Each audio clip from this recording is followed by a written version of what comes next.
चलिए आज हम लोग सिलेबस देखते हैं जो कि आपको पढ़ा जाना है। ये एलएलबी फर्स्ट ईयर के स्टूडेंट के लिए है। ये कॉन्ट्रैक्ट सेकंड में जो कुछ पढ़ाया जाना है, आपके सिलेबस में पढ़ना है, उसको देखते हैं।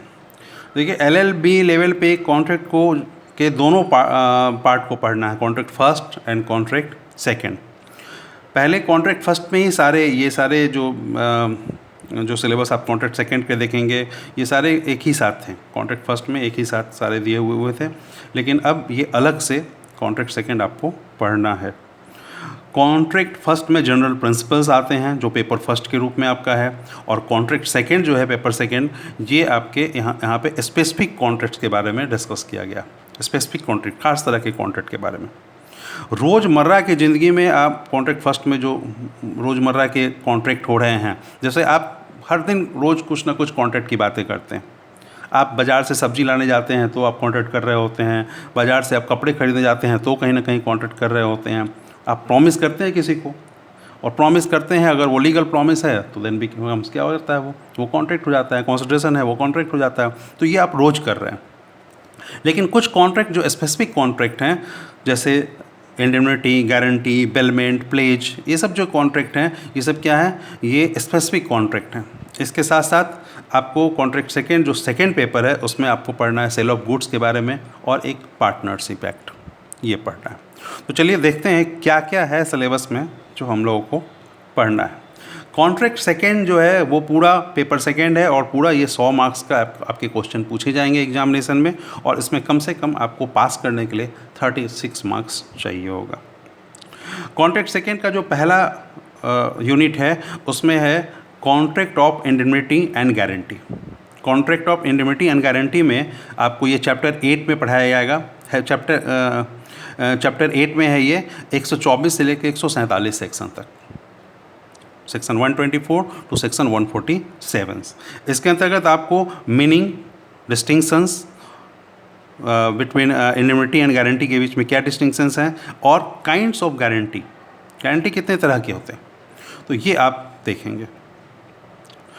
Rights of indemnity holder, indemnity holder के क्या राइट्स हैं। राइट्स ऑफ सिक्योरिटी, जो सिक्योरिटी लेता है उसके क्या राइट्स हैं, और extent of the liability of security, वो कहाँ तक लायबिलिटी एक्सटेंड कर सकती है, ये देखना है। और discharge of liability of the security, security कब अपने लायबिलिटी से डिस्चार्ज हो जाता है। तो ये आपके जो पहला यूनिट है उसमें इंडेमनिटी और गारंटी को देखना है। दूसरा यूनिट है जिसमें आपको देखना है contracts of bailment and pledge, ये पढ़ना है चैप्टर 9, और ये सेक्शन 148 टू सेक्शन 148 टू 181 में इसके बारे में डिस्कस किया गया है। Contracts of bailment and pledge में आपको देखना है, एक तो ये देखना है meaning and kinds of contracts of bailment and bailment without consideration भी देखना है।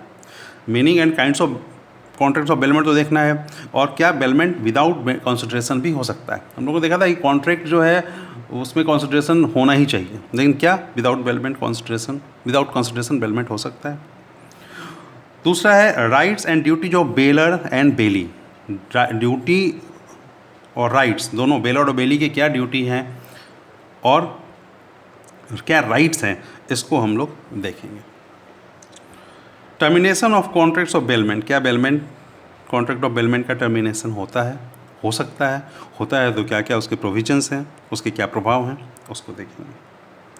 Contract of pledge, contract of pledge की meaning and definition and pledged by authorised person. Contract of bailment देख रहे थे, अब कॉन्ट्रैक्ट ऑफ प्लेज क्या है, प्लेज, कॉन्ट्रैक्ट ऑफ प्लेज क्या है, इसको देखना है, उसके मीनिंग को देखना है। ठीक है, अगला है इसी में स्पेसिफिक कॉन्ट्रैक्ट के अंतर्गत, कॉन्ट्रैक्ट सेकंड के अंतर्गत ही तीसरा यूनिट पढ़ना है, कॉन्ट्रैक्ट ऑफ एजेंसी। एजेंसी ये चैप्टर 10 में है, और सेक्शन 182 टू सेक्शन 238 इसके अंतर्गत इसको पढ़ा जाना है। कॉन्ट्रैक्ट ऑफ एजेंसी के अंदर हम क्या पढ़ेंगे, डेफिनेशन देखेंगे इसकी, इसके काइंड्स देखेंगे, और mode of creation of agency, किस किस तरीके से एजेंसी का क्रिएशन किया जा सकता है। हम देखेंगे इसमें रिलेशंस बिटवीन प्रिंसिपल और एजेंट के बीच में क्या रिलेशन है, the principal and the third party के बीच में क्या रिलेशंस होते हैं, और एजेंट और थर्ड पार्टी के बीच में क्या रिलेशन होते हैं। तो एजेंसी में जो ये तीनों पार्टी है, इन तीनों पार्टी के आपस में रिलेशंस के बारे में भी हम डिस्कस करेंगे। अगला है डिटर्मिनेशन ऑफ एजेंट्स ऑथोरिटी।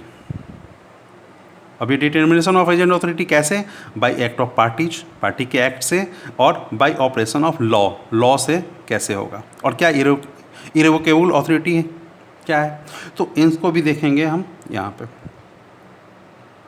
तो ये तो आपका जो है ये स्पेसिफिक कॉन्ट्रैक्ट्स हम इस तरीके से देख रहे हैं। अब एक चौथा जो इसमें पढ़ना है एक अलग आपको, वो है contract of sale of goods. Contract of sale of goods में इसमें इसमें टोटल 7 चैप्टर आपको पढ़ने जाने हैं। Contract of sale of goods में टोटल 66 सेक्शंस हैं जो आपको देखने हैं।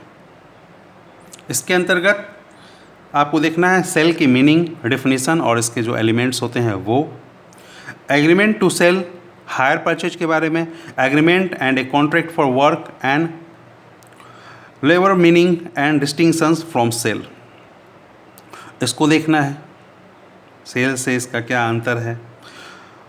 अगला देखना है good existing future and contingent, ऐसे गुड्स के बारे में जिसका सेल किया जा रहा है, एग्जिस्टिंग गुड के बारे में, फ्यूचर सिंग और कंटीजेंट के बारे में। अगला है कंडीशन एंड वारंटी क्या है। सेल में हम लोग देखते हैं ना कि किसी कंडीशन के साथ सेल किया जा रहा है, क्या वारंटीज है, इसके क्या रूल रेगुलेशंस है। Passing of property and from seller to buyer, जब हम सेल होता है तो प्रॉपर्टी क्या होता है, जो गुड्स होता है वो ट्रांसफ़र होता है एक बायर से, सेलर से बायर के पास, उसके जो रूल रेगुलेशंस है वो देखने में। सेल ऑफ अनऑथराइज्ड पर्सन, एक ये है। Law relating to performance of sale, performance, sale के परफॉर्मेंस करने से संबंधित, सेल का जो परफॉर्मेंस हो रहा होता है तो उससे संबंधित जो लॉ है। राइट्स ऑफ अनपेड सेलर, अगर किसी ने जो अनपेड सेलर है, हाँ, उस rights of unpaid seller, unpaid seller के राइट्स के साथ को देखना है। और इसमें एक और है आपको पढ़ना है, अगला 5th यूनिट जो है वो देखना है, वो अलग है, एक contract of partnership. Contract of partnership, बहुत सारे बिजनेस, बहुत सारे काम जो है आजकल पार्टनरशिप फॉर्म बना करके किए जा रहे हैं, तो उसके संबंधित प्रोविजंस इसमें पढ़ाए जाएंगे। इसमें टोटल 8 चैप्टर हैं और 74 सेक्शन हैं। कॉन्ट्रैक्ट ऑफ पार्टनरशिप में आपको देखना है meaning, what is the meaning of partnership, उसका डिफिनीसन, हाँ, फॉर्मेशन कैसे फॉर्म होता है और कैरेक्टरिस्टिक्स, ठीक है, ये सब देखने हैं पार्टनरशिप के, कॉन्ट्रैक्ट ऑफ पार्टनरशिप के। दूसरा है डिस्टिंक्शंस बिटवीन, देखना है को ओनरशिप और पार्टनरशिप में क्या डिस्टिंक्शंस हैं, joint Hindu family and partnership के बीच में क्या कुछ डिस्टिंक्शंस है तो वो क्या है, और कंपनी एंड पार्टनरशिप के बीच में क्या डिफरेंस होते हैं। कंपनी बना करके भी हम कोई बिजनेस करते हैं, पार्टनरशिप फॉर्म बना करके भी हम बिजनेस कर सकते हैं, तो लेकिन दोनों में क्या डिफरेंसेस है उसको भी पढ़ना है, इंपॉर्टेंट है ये। पार्टनरशिप में पोजीशन ऑफ माइनर, एक माइनर के क्या पोजीशन होते हैं अगर वो पार्टनरशिप फॉर्म में इंटर करता है। अगला है रिलेशन इंटर से partners and relation of partners with third party के साथ क्या रिलेशन हो सकता है, पार्टनर्स के बीच क्या रिलेशंस है, क्या राइट्स एंड ड्यूटीज हैं, ये देखेंगे। रजिस्ट्रेशन ऑफ पार्टनरशिप फॉर्म का रजिस्ट्रेशन कैसे होता है और पार्टनरशिप फॉर्म का डिसोल्यूशन किस तरीके से किया जा सकता है, तो ये है पार्टनरशिप में आपको देखना। कुछ बुक्स जो है सजेस्ट किया गया है कि इस बुक्स को आपको पढ़ना चाहिए, इसमें से आप कुछ बुक्स पढ़ सकते हैं, जैसे आर के बांगिया की बुक है कॉन्ट्रैक्ट सेकेंड के, इसमें अग्रवाल ओपी अग्रवाल की है द इंडियन पार्टनरशिप एक्ट 1932 के नाम से, सेल ऑफ गुड्स भी इनके नाम से है 1930, सेल ऑफ गुड्स अग्रवाल का।